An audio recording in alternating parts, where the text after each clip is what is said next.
Hi guys, this is Arvind Kumar. Welcome you all in our classes. Let's begin a new way of learning. दोस्तों आपका स्वागत है our classes में. Friends, आज के class में हम लोग क्लास 9th के लिए मैथ पढ़ेंगे और जैसा कि हम जानते हैं कि मैथ का क्वेश्चन हम लोग भारतीय भवन बुक से करते हैं और एक एक क्वेश्चन कर रहे हैं, एक भी क्वेश्चन मिस नहीं कर रहे हैं. जो भी क्वेश्चन रहने देते हैं यानी नहीं करते हैं उस क्वेश्चन के लिए आपको सजेस्ट कर देते हैं कि आप मुझे व्हाट्सअप कर सकते हैं, कमेंट में लिख सकते हैं. ठीक है फ्रेंड्स, तो ऐसा रहता है कि आप सारे क्वेश्चन एक ही पैटर्न पर रहते हैं, तभी हम एक दो क्वेश्चन मिस करते हैं. देखिए फ्रेंड्स, आज जो क्लास कर रहे हैं क्लास 9th के लिए जो अध्याय हम लोग मैथ में करने वाले हैं वो है अध्याय 3. ठीक है, यूनिट 3 है और जिसमें हम लोग डिस्कस करेंगे बहुपद के गुणनखंड के बारे में.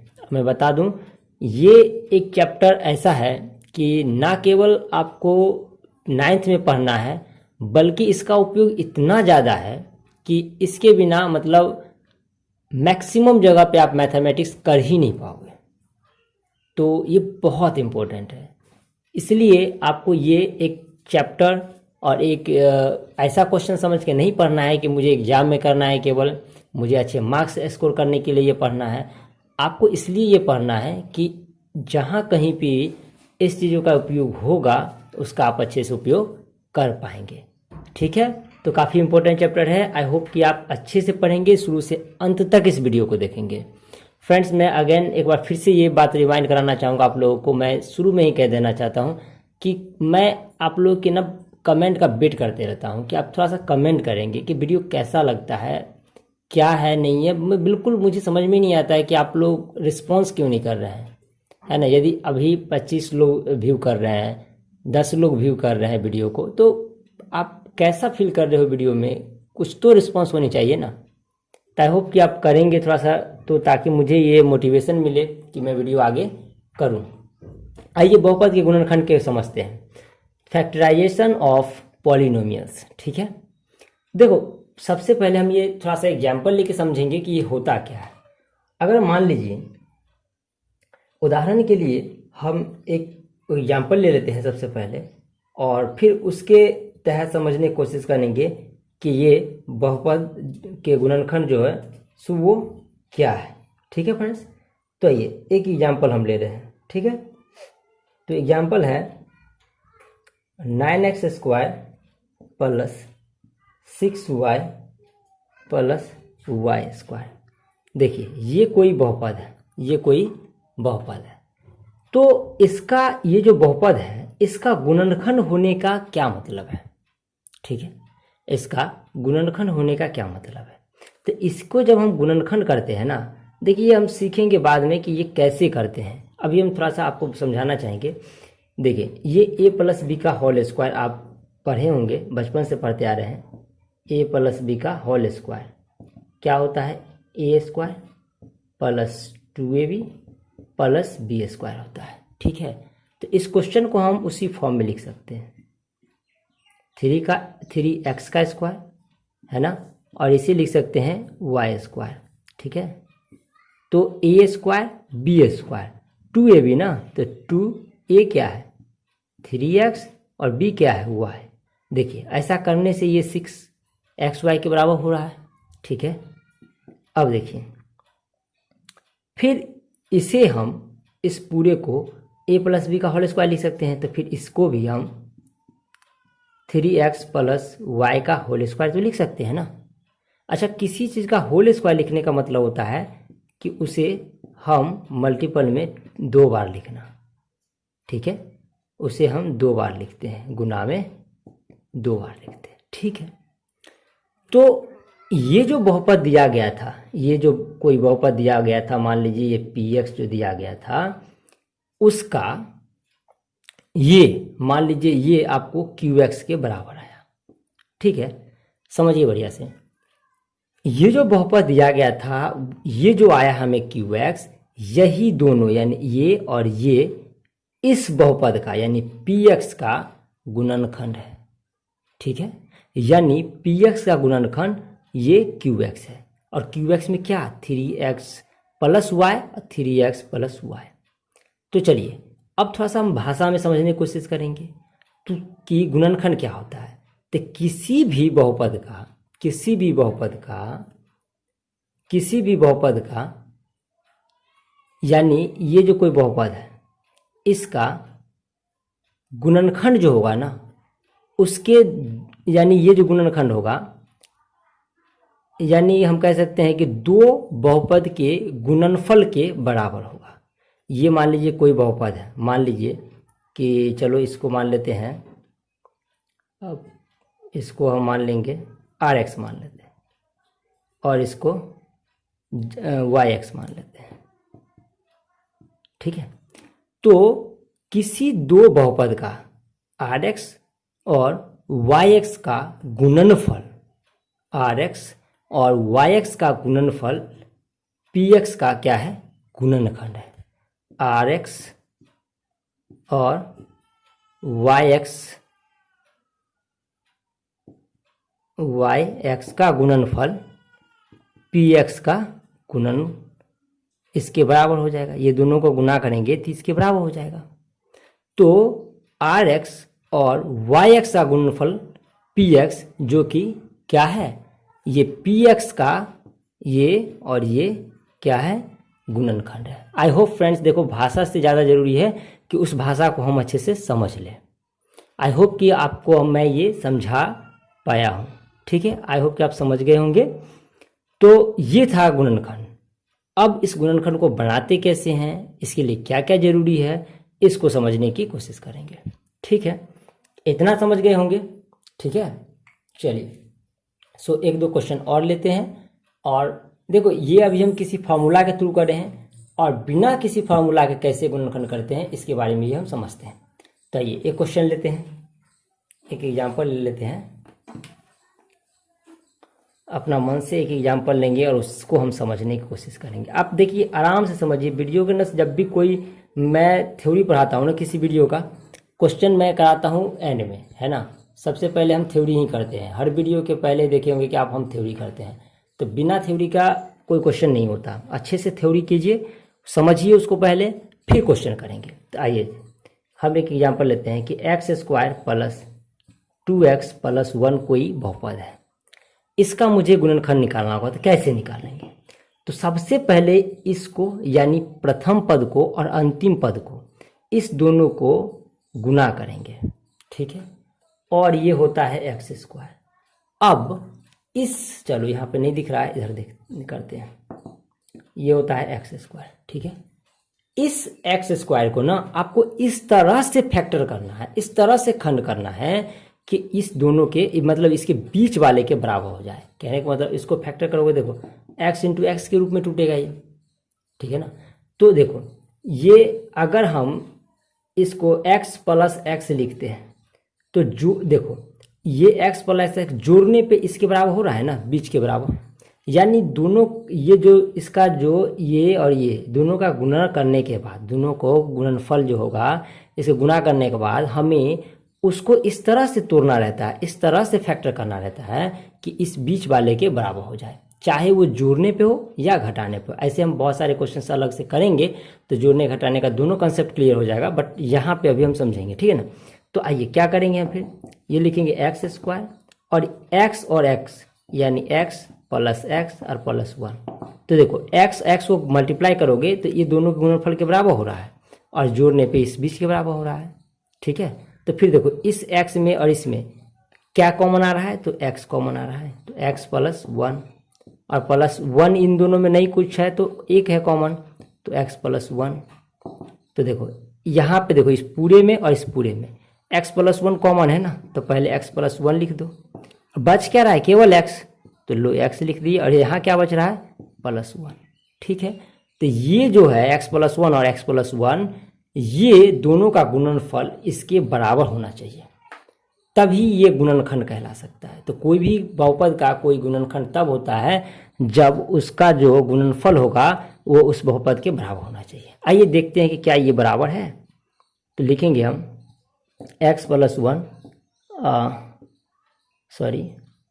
इंटू एक्स प्लस 1, ठीक है। यही हमें प्राप्त, इसको जब मल्टीप्लाई करेंगे तो इस x से ना आप पूरे को करोगे मल्टीप्लाई, इस x से x प्लस 1 और इस प्लस 1 से x प्लस 1 को मल्टीप्लाई करेंगे, ठीक है।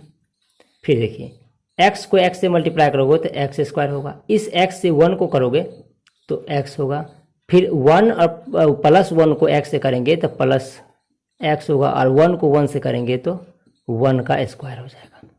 यहाँ से मिलेगा एक्स स्क्वायर, एक्स और एक्स मिलके होगा 2x और प्लस होगा 1। तो देखिए क्या इस दोनों के गुणनफल जो है इसके बराबर हुआ?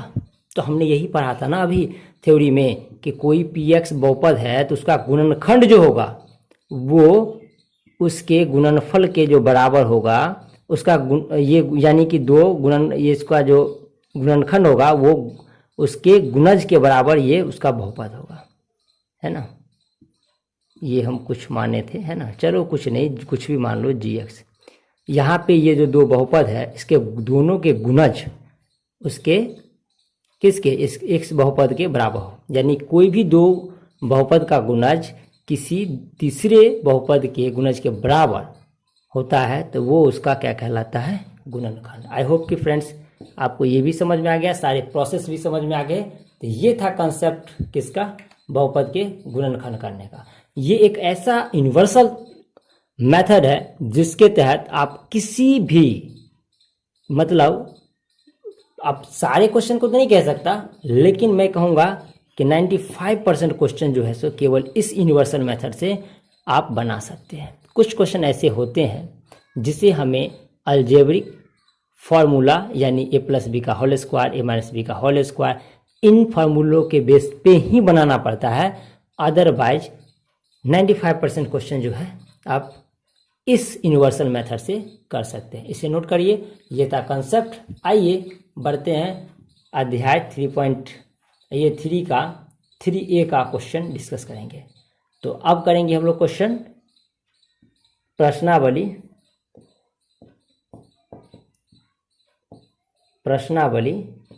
3A का फर्स्ट क्वेश्चन डिस्कस, ठीक है। चलिए तो बढ़ते हैं, कुछ क्वेश्चन डिस्कस करते हैं। चलिए सो प्रश्नावली 3A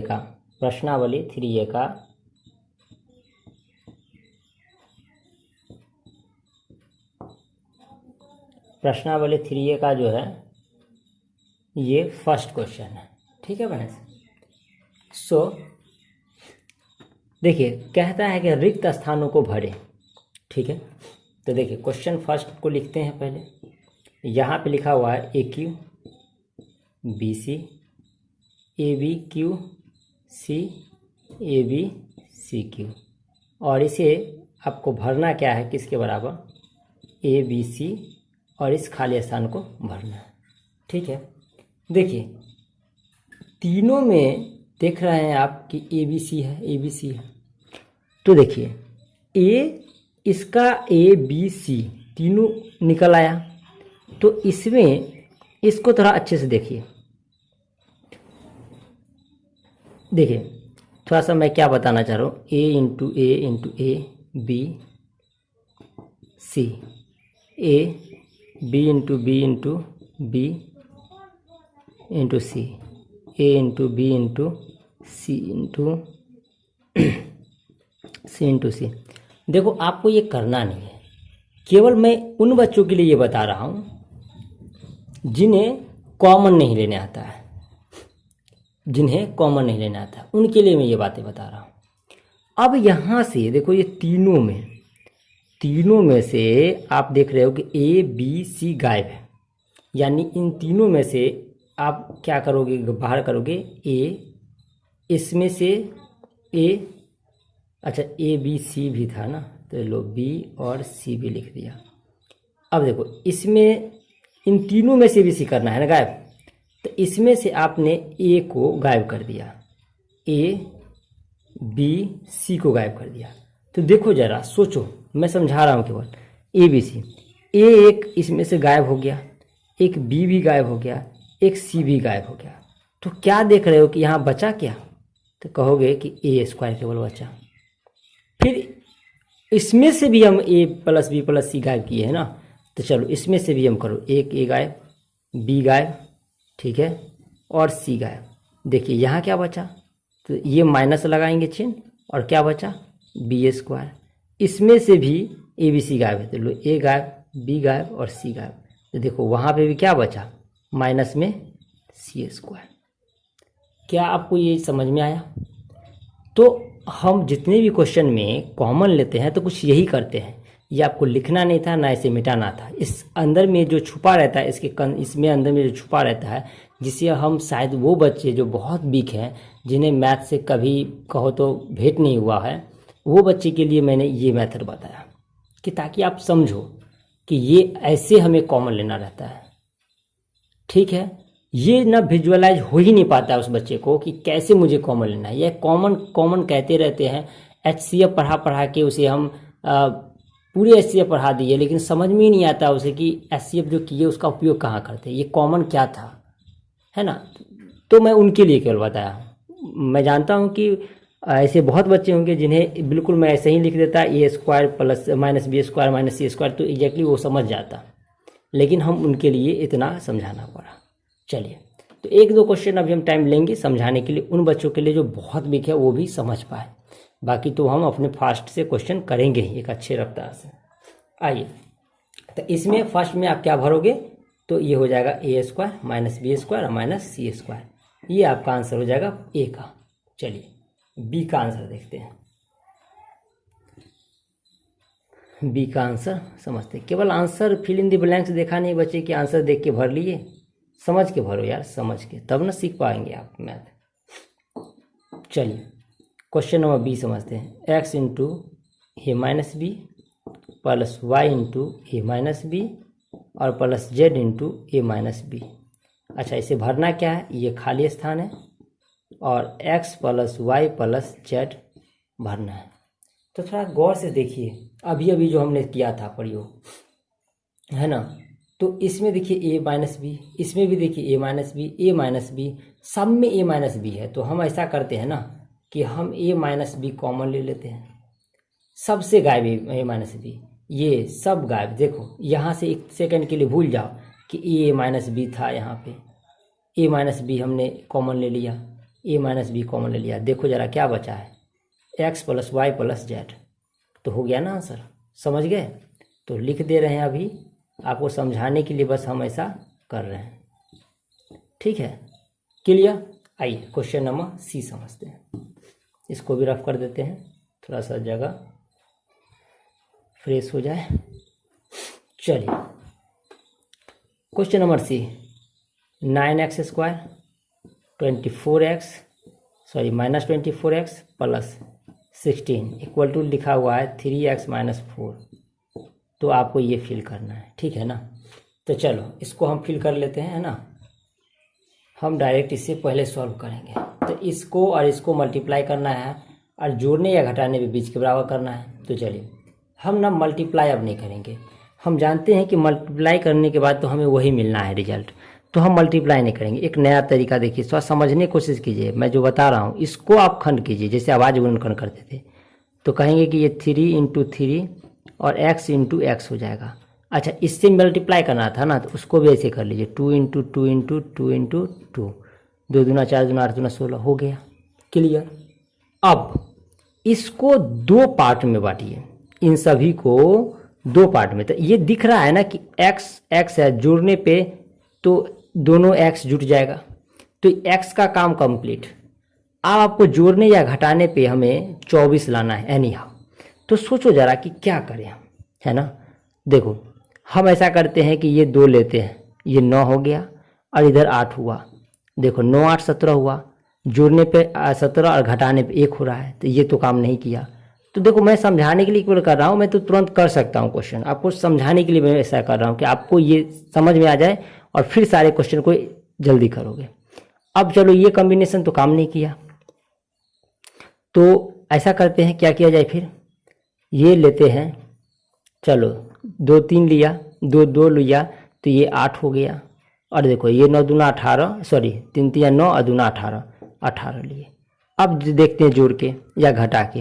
देखो घटाने से 10 हो रहा है, इसको घटा देंगे, इसको जोड़ में रखेंगे, इसको घटा देंगे तो कितना हो रहा है 10x। लेकिन जोड़ देंगे तो देखो कितना हो रहा है, जोड़ने से ये माइनस में दोनों रखें, क्योंकि माइनस में है तो दोनों को माइनस में रखना होगा। जोड़ने से क्या हो रहा है, जोड़ने से 26 हो रहा है, तो ये भी नहीं हुआ। ठीक है, ये भी नहीं हुआ, तो अब क्या करेंगे? तो फिर कुछ और सोचते हैं, ठीक है ना। चलो कुछ और सोचते हैं। ऐसा किया जाए,